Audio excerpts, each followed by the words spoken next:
I declare that as I love the Lord, His unfailing love surrounds me, strengthens me, and secures my every step. As I diligently seek Him, I will surely find Him. Unstoppable riches and honor, enduring wealth and lasting prosperity are mine. No barrier, no opposition, and no limitation can block the blessings that flow from His presence. I declare that I walk in divine favor, carrying heaven's abundance wherever I go. My life is marked by honor, prosperity, and unstoppable grace that cannot be denied or diminished. Wisdom crowns me with strength. Favor opens doors before me, and abundance follows me all the days of my life. These are my declarations in the name of my Lord and Savior, Jesus Christ. Amen. Praise God. Sige, sabihan mo ang iyong katabi bago ka umupo, pabanal ka talaga ng pabanal, payaman ka pa ng payaman, pa-level up ka pa ng pa-level up. Makakaupo na kayo? Welcome to our soaking night. Praise the Lord. Mabuti ang Panginoon. At para po sa kaalaman ng marami, mga kasama din natin sa online, sa iba't ibang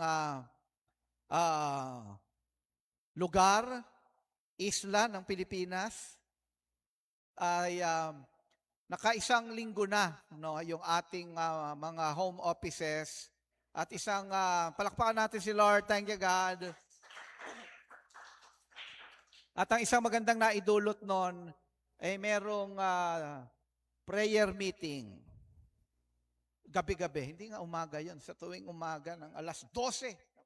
Saan ka nakakita ng church na nagpe-pray ng alas 12 ng madaling araw hanggang alauna.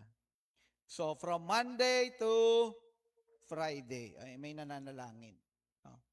Yung Tuesday ay parang merong more of mentoring. Pero praise God at talaga may gagawin na mabubuting bagay si Lord dahil siya talaga yung nag-organize, nag-orchestrate ng lahat para ang Christ the Rock ay maging mas mapanalanginin. At nawa ay huwag tayong makaroon ng over-familiarity. Na hindi na lang natin ito ginagawa kasi nakasanayan natin, pero lakaran talaga natin maging lifestyle natin. So magtungo tayo sa ating pinag-uusapan, Unstoppable Riches and Honor, at ang topic natin sa month na ito ng July ay Prosperity with a Purpose. So last 2 Sundays, ay na-share ko yung Prosperity with a Purpose, Part 1, Part 2. At meron akong gustong i-share sa gabing ito. Ang continuation nito bukas. No? How to be prosperous. Merong ilang ibabanggitin ko, pero syempre maraming pwede tayong hakbang. Maraming hakbang na pwede tayong gawin para tayo ay mapagpala. Tama po ba? Amen.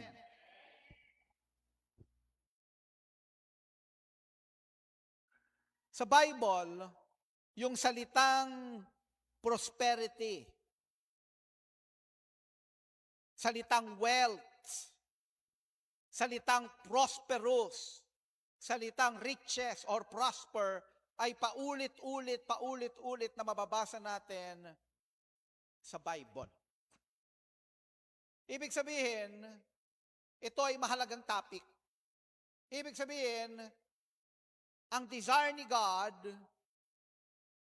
is for His people to be prosperous. Because He is a rich God. Dito nga sa aking pagsasaliksik, ang salitang wealth ay nag-appear. Siyempre, may iba't ibang depende sa version, English version. Pero in general, yung salitang wealth ay nag-appear sa Bible more or less 79 times. Yung salitang wealth. 79 times. Yung salitang riches, over 90 times. At yung salitang prosperity o prosperous ay nasa 30 to 40 times. Paulit-ulit na na-mention sa Bible. So, ang ibig sabihin, mahalaga talaga itong topic na ito kay Lord. Bahagi ito ng nais ni Lord na maranasan ng kanyang mga anak, maranasan ng church para matustusan ang fulfillment ng world evangelization.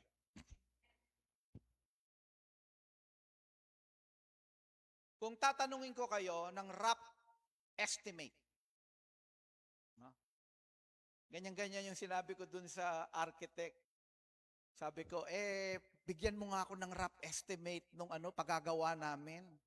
Ano bang gusto mo, Bishop? Gusto ko yung naka-acoustic ang ceiling para hindi kami makabulabog sa Sabi ko gano'n. Tapos dalawang balcony, tapos may mga kwarto sa taas. Hindi ko na kailangan ng accurate. Gusto ko lang rough. Kung maggagawa ka ng computation ngayon, magkano?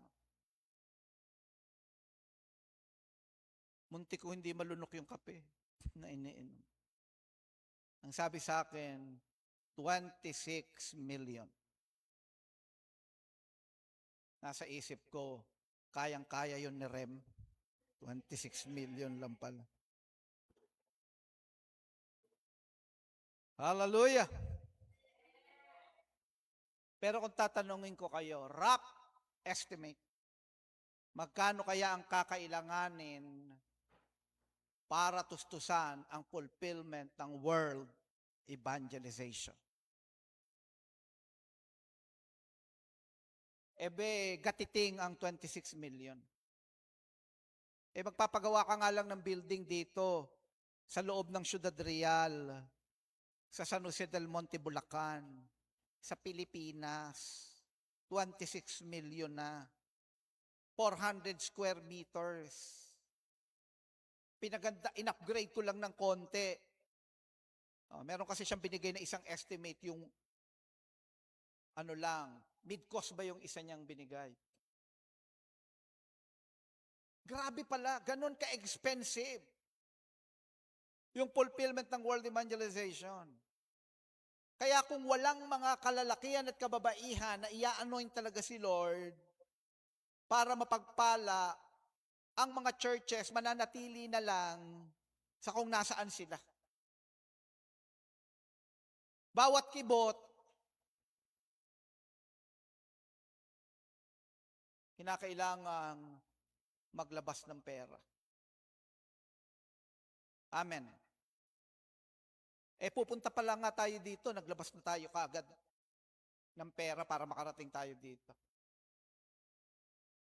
Kaya nga maaaring yung iba, pinipili na lang nila, nag-decide na lang sila na huwag magtungo dito. Kasi nga naman, kahit anong sabihin mo, gagastos at gagastos ka. Naisip nyo ba? Magkano kaya ang magiging expenses ng fulfillment ng world evangelization? Magkano kaya ang gagastahin natin kung magde-decide ang Christ the Rock? Sige nga, intentionally tayo ngayon magpunta ng Hong Kong. Magplan tayo doon ng church. Sa aking pag-aaral, karamihan nandun ng mga Pilipino, mga babae. Sige, mag-ano tayo? 20 kababaihan, 30 kababaihan. Pupunta doon. Mag-evangelize. Pupunta doon sa mga tambayan ng mga Pilipino.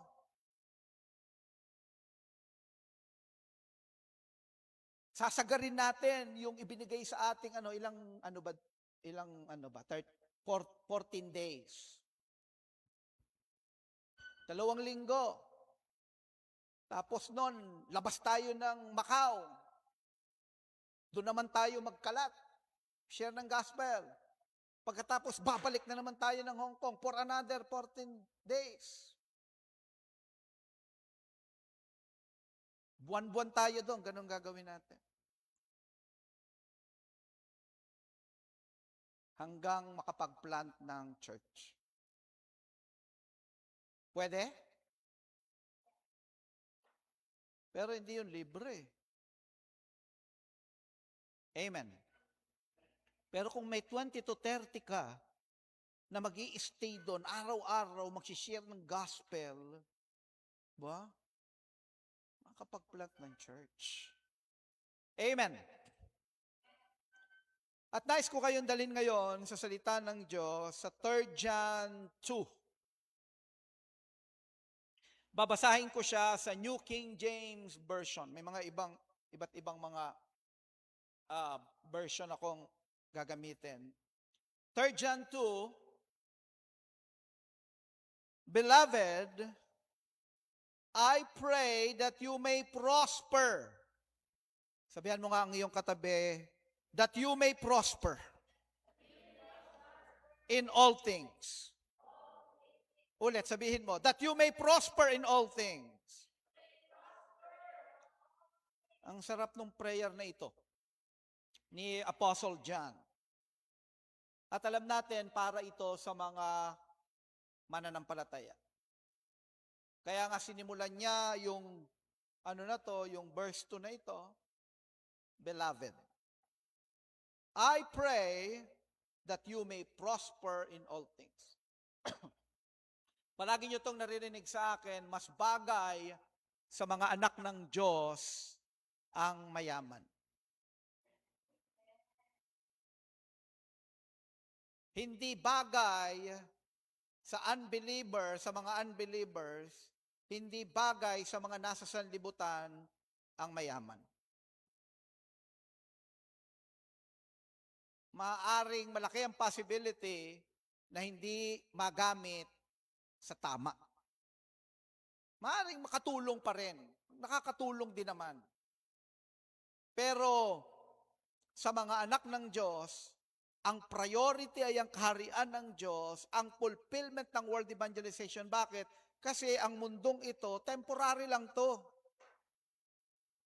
Heaven and earth will pass away. Kaya hinahanda natin yung permanent, yung eternal.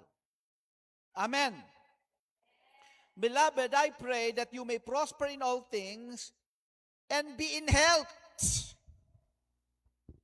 Sabihan mo ang katabi mo, dapat healthy ka. At ang sabi pa dito ni Apostle John, just as your soul prospers. So makikita natin holistic. Ang nais ng Panginoon, tayo talaga ay managana. Babasahin ko to sa Tagalog version. Ang salita ng Diyos. Minamahal, ang hangad ko ay sumagana ka sa lahat ng bagay at magkaroon ka ng mabuting kalusugan, gaya naman ng kasaganaang taglay ng iyong kaluluwa. So ang puso talaga ng Panginoon, tayo na kanyang mga anak ay managana. Sabihan mo nga ang iyong katabi, bagay sa iyo ang buhay na masagana. So how to be prosperous, ito yung pag-uusapan natin. Kung yan ang desire ni God, yan ang panalangin ni Apostol Juan, ni Apostle John, at ipinasulat sa kanya yan under the inspiration of the sovereign Holy Spirit according to 2 Timothy chapter 3 verse 16 to 17. All scripture is God-breathed and is useful for teaching, rebuking, correcting, and training in righteousness, so that the man of God may be thoroughly equipped for every good works. 2 Timothy chapter 3 verse 16, 17. So yan ang desire ni God. managanat ang bawat isa, kanyang mga anak. Amen. O, deklarahan mo nga ulit ang iyong katabi, bagay talaga sa iyo ang buhay na masagana. Payaman ka talaga ng payaman. How to be prosperous, number 1, pero itutuloy ko to bukas kasi kulang tayo sa oras dito. Number 1, remember the covenants.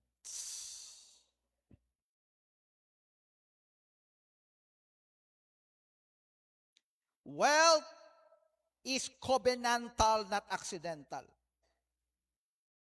Prosperity flows from obedience and remembrance to God's covenant. Kaya ang sabi ng Deuteronomy chapter 8 verse 18, laging nababanggit na ito yung nung dalawang Sundays ng prosperity with a purpose. Ito yung ginamit kong scripture. Deuteronomy chapter 8 verse 18, but remember the Lord your God, for it is He who gives you the ability to produce wealth, and so confirms His covenant, which He swore to your forefathers as it is today. Sandali, merong pinangako si Lord na covenant. Ang sabi niya sa mga ninuno nyo, kaya huwag nyo akong kakalimutan. Kasi ako ang nagbigay sa inyo ng kakayanan, na kayo ay managana, na kayo ay yumaman, ako nagbigay sa inyo ng kapangyarihan. Ito ay confirmation ng aking pangako sa inyong mga ninuno. So when we are talking about prosperity, when we are talking about wealth, this is covenantal. Nakabase ito sa covenant. Kasi may pinangako na si Lord. At sa mga napag-usapan na natin, si Lord God is one with His Word. May integrity si Lord. So ang pundasyon, pag ang pinag-uusapan natin ay kayamanan, ang pundasyon ay covenant. Covenant is the foundation. God's covenant is His binding promise. Binding promise. Ano yung binding?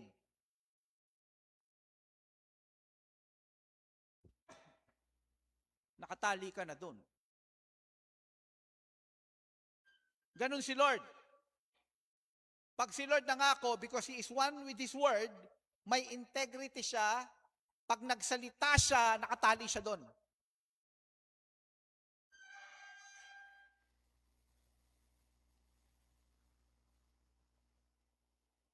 God's covenant is His binding promise. Ibig sabihin, hindi yan mapuputol.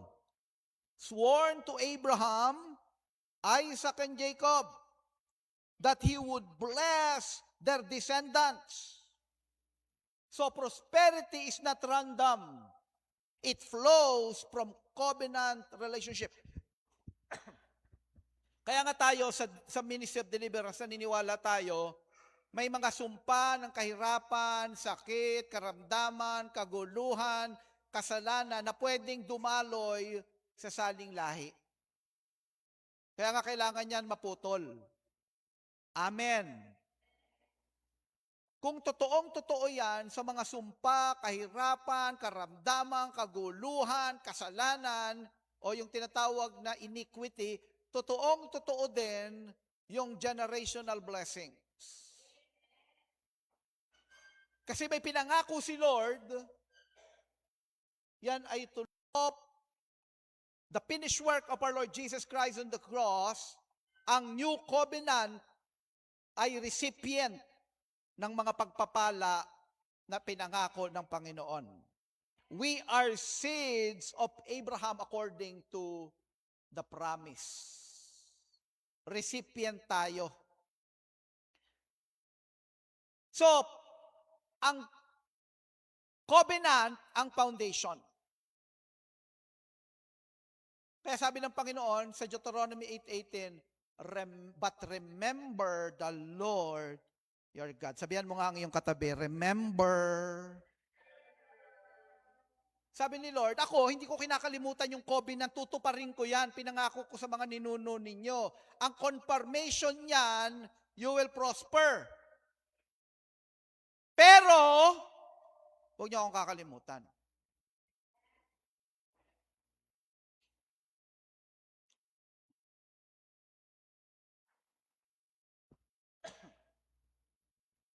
Kaya nga, ang ginawa ni Lord, gumawa siya ng sistema para ang mga Israelita, huwag siyang makalimutan. Magbigay kayo ng ikapo kasi lahat yan galing sa akin. Hindi niyo ako kakalimutan. Pero sa tuwing hindi tayo tumutupad, kinakalimutan natin ang covenant ng Panginoon na ibinigay niya. Ano-ano ba itong mga ano na ito? Ilan sa mga gusto kong basahin from the Word of God. Ano-ano ba itong mga covenant na ito na pinangako ni Lord? Okay. Una, nangako si Lord kay Abraham sa Genesis chapter 12, verse 1 to 3. Pamilyar sa atin to. Genesis chapter 12, verse 1 to 3. Now the Lord had said to Abram, hindi pa Abraham, Abram pa ang pangalan niya dyan, get out of your country, from your family, and from your father's house, to a land that I will show you. I will make you a great nation. I will bless you and make your name great, and you shall be a blessing. I will bless those who bless you, and I will curse him who curses you, and in you all the families on the earth shall be blessed. Pinangako ng Panginoon kay Abraham. And because you are a recipient of that promise, pwede mong angkinin ang pangako din na yan. The Lord will bless you so that you will become a blessing, and He will make your name great. Palakpakan nga natin ang Panginoon. Hallelujah! Kaya nga pala, sa Ephesians chapter 3 verse 10, pinangako ni Lord na ang church ay gagawin niyang display center. Pipigilan niya ng dyablo. Nasa Ministry of Deliverance tayo, nung dineclare pa lang natin, unstoppable riches and honor, naku, ramdam na ramdam ko na. Nagwawala ang mga demonic forces. Nakatawid na tayo sa unang kalahati. Nandito na tayo sa huling kalahati. The last 6 months. Marami nang gagawin si Lord. Amen. Genesis chapter 17, verse 6 to 8. Genesis 17. Ito yung sinasabi ng Deuteronomy 8. Yung covenant ni God sa ating mga ninuno. Genesis chapter 17, verse 6 to 8. Again, in the New King James Version. I will make you exceedingly fruitful. Hindi lang fruitful. Exceedingly fruitful. And I will make nations of you. Ang ibig sabihin niyan, multitudes. And kings shall come from you. Alam niyo, ang isang trabaho ng hari, ng mga hari, is to gather wealth. At yan ang ginagamit na pangtustos sa gawain ng Panginoon. Kaya si Lord magre-raise up ng mga kings, ng mga kingdom financiers. Sa lahat ng kingdom financiers na nandito, can I hear your amen? And I will establish my covenant between me and you, and your descendants after you in their generations. Nako, kaya tayo ay saklaw. For an everlasting covenant, to be God to you and to your descendants after you. Also, I give to you and your descendants after you the land in which you are a stranger. All the land of Canaan as an everlasting possession, and I will be their God. Kaya pala hindi mapa-kick out yung bansang Israel na yan. May pinangako si Lord na property. At yung mga properties mo, parating na. Amen? Sabihan mo ang iyong katabi, parating na ang mga properties mo.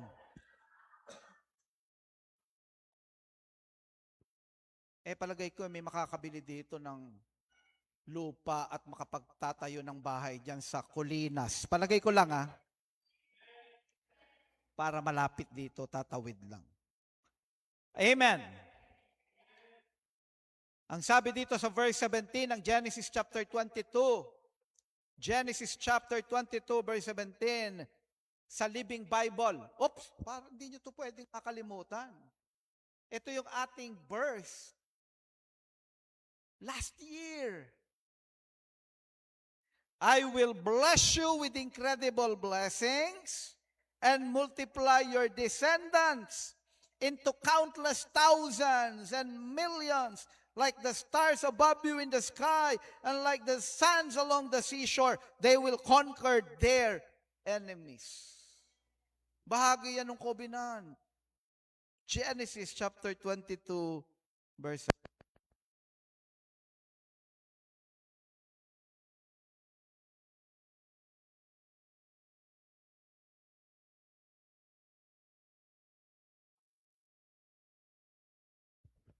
Hello.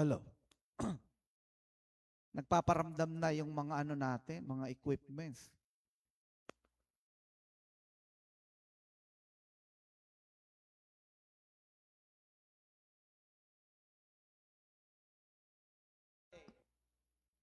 Papalitan lahat yan ng mga high-end. Oh, kay Joey lang yan. Kayang-kaya na ni Joey. Sabi, magkano ba yung visa para naka-high-end? Siguro hindi bababa ng 1 milyon. Ay, ganun lang po pala. Deuteronomy chapter 28, familiar kayo dito. Babasahin ko to, and then dito na tayo magtatapos. Tutuloy natin ito tomorrow. Isa ito, bahagi ito ng covenant. Sabi dito, Deuteronomy chapter 28 from verse 1 to 14. Now it shall come to pass, if you diligently obey the voice of the Lord your God, to observe carefully all His commandments, which I command you today, that the Lord your God will set you high above all nations of the earth. And all these blessings shall come upon you and overtake you, because you obey the voice of the Lord your God. Hahabulin ka ng mga pagpapala. Amen. At sasalubungin ka pa. Amen. Blessed shall you be in the city, and blessed shall you be in the country. Blessed shall be the fruit of your body, the produce of your ground, and the increase of your herds, the increase of your cattle, and the offspring of your flocks. Blessed shall be your basket and your kneading bowl. Blessed shall you be when you come in, and blessed shall you be when you go out. The Lord will cause your enemies who rise against you to be defeated before your face. They shall come out against you one way and flee before you 7 ways. The Lord will command the blessing, ang pagpapala na uutusan. Kung paanong inutusan ng Panginoon ang mga isda para lahat ay magpuntahan sa lambat at bangka nila Pedro, ang pagpapala uutusan ng Diyos para habulin ka. Sabihan mo nga ang iyong katabi, hahabulin ka ng blessings. Palakpakan nga natin ang Panginoon. Hallelujah! The Lord will command the blessings on you in your storehouses and in all to which you set your hand. And He will bless you in the land which the Lord your God is giving you. The Lord will establish you as a holy people to Himself, just as He sworn to you, if you keep the commandments of the Lord your God and walk in His ways. Then all peoples on the earth shall see that you are called by the name of the Lord, and they shall be afraid of you. And the Lord will grant you plenty of goods in the fruit of your body, in the increase of your livestock, and in the produce of your ground, in the land of which the Lord swore to your fathers to give you. The Lord will open to you His good treasure. Grabe. Nakabukas. At tuloy-tuloy ang pagdaloy sa ATM mo. Can I hear your amen? The Lord will open to you His good treasure, the heavens, to give the rain to your land in its season, and to bless all the work of your hand. You shall lend to many nations, but you shall not borrow. And the Lord will make you the head and not the tail. You shall be above only and not the beneath, and not be beneath, if you heed the commandments of the Lord your God, which I command you today, and are careful to observe them. You shall not turn aside from any of the words which I command you this day, to the right or to the left, to go after other gods, to serve them. Praise the Lord. Ang pundasyon ng prosperity ay covenant. Remember, if you want to be prosperous, remember the covenant. Marami na akong ganyang nakita.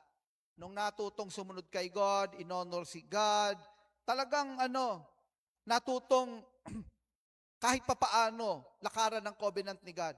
Pero nung iniangat ng konti ng Lord, nakalimot. Sabihan mo nga ulit ang iyong katabi, remember. Alam niyo ang nangyari? Sa totoo lang, nagsisimula pa lang siya, akala niya yun na yung peak. Malayo pa sana yung mararating, kaya lang hanggang dito na lang. Ang susunod na niyang bababa na. Nakalimutan kasi, kaya pa siyang paliparin ng Panginoon. Kaya laging pinapaalalahanan tayo ni Lord, remember the Lord your God. Amen? Panginoon Diyos, sa pinamapangyarihan sa lahat, marami pong salamat. Nawa ang mga tinuturo niyo po sa aming tumanim, sa aming mga isipan, sa aming mga puso, hindi lamang ngayon, sa oras ng mga pagsubok, maalala po namin ito, at sa mga panahon ng katagumpayan at karangyaan, maaalala pa rin namin ito. Marami pong salamat, pinupuri at sinasamba. In the mighty name of our Lord Jesus Christ we pray. Amen. Amen.